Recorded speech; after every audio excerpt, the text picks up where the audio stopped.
Each day, we wake up in the same room and follow the same path to live the same day as yesterday.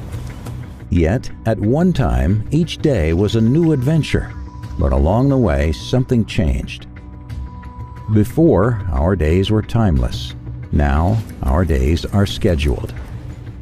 Is this what it means to be grown up, to be free?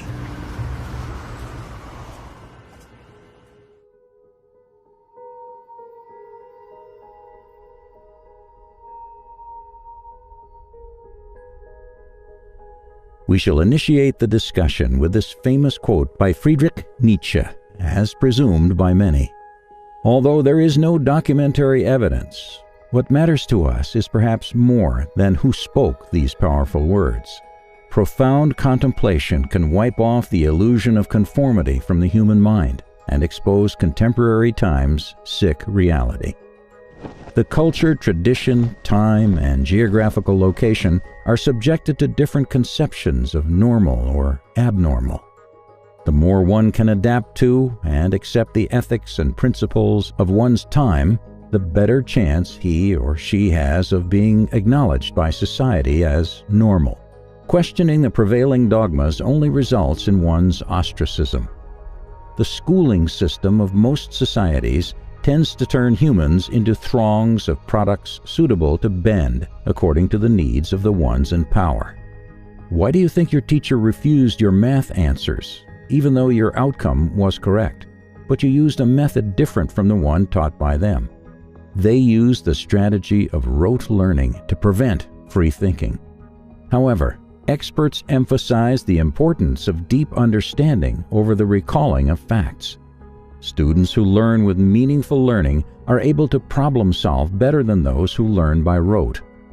Conditioning a child to accept only the methods their teachers define to be correct results in adults who adapt to whatever is said by the society without questioning, for they have lost the power to imagine a possibility beyond what has been decided for them. To assess normality from a psychological perspective, psychologist Stephen James Bartlett states that normality is not necessarily equivalent to stable mental health. In the book, Normality Does Not Equal Mental Health: The Need to Look Elsewhere for Standards of Good Mental Health, Bartlett, for the first time in the Department of Clinical Psychology and Psychiatry, brought up the question of equating mental health and psychological normality. With the help of compelling and fascinating evidence, diligent rationality, and rigorous psychological analysis, Bartlett defied the contemporary patterns of human psychology theorists. He openly declared that the welcomed diagnostic structure of mental illnesses, as presented by the Diagnostic and Statistical Manual of Mental Disorders, is gravely distorted and inaccurate.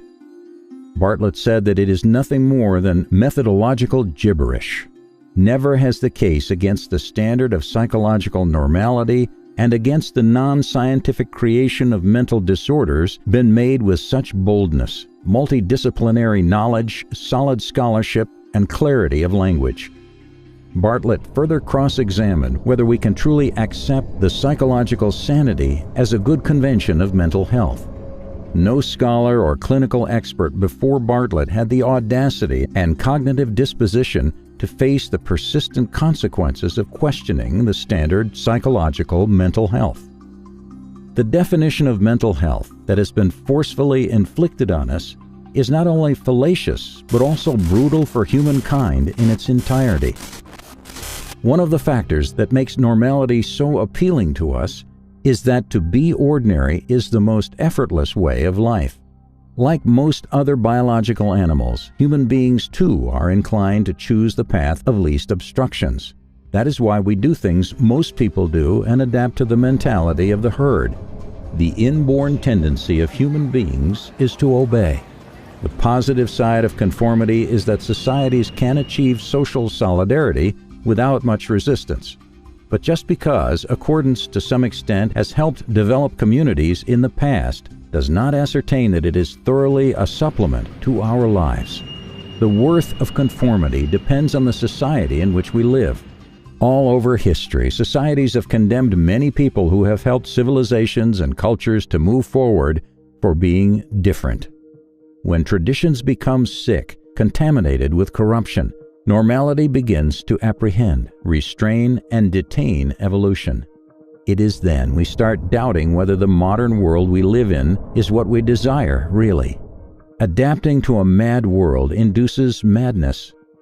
Do we exist in a world where our conception of normality is diverging from sanity and gradually undertaking lunacy? Does adapting to a conformist world limit us? In the words of Jiddu Krishnamurti, it is no measure of health to be well adjusted to a profoundly sick society. In that case, what has kept us so blind to the sickness of modern-day conformity? When you are born and raised in a mad world, madness would naturally be your conventional way of life, and acknowledging turmoil as it is would be immensely enigmatic. In the current times, to be normal is to give in to the influence of educational institutes that restrict liberal minds and mass-produce slaves for the government. Aldous Huxley alerted humankind a long time ago. These millions of abnormally normal people living without a fuss in a society to which, if they were fully human beings, they ought not to be adjusted.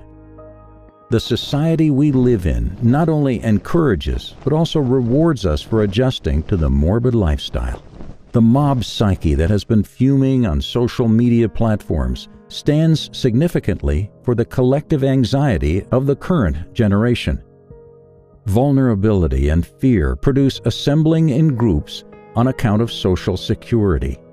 It seems like insanity has mushroomed all over the world faster than a pandemic, and it is we who facilitate it, consciously or subconsciously. However, opposing the mob mentality and standing against the prevailing customs means one ought to experience and tackle the tragic consequences of voicing the truth. More often than not, great minds have fallen prey to mental disorders. The innumerable victims of mental illnesses who desperately try to overcome the predetermined notions of normalcy are continually being isolated and disregarded. But think about it. Isn't it overt to go mad when everyone around you is persistently trying to ensure that you fit into their idea of normal? That's why some of the greatest minds to have ever walked the earth suffered from serious psychological anguish.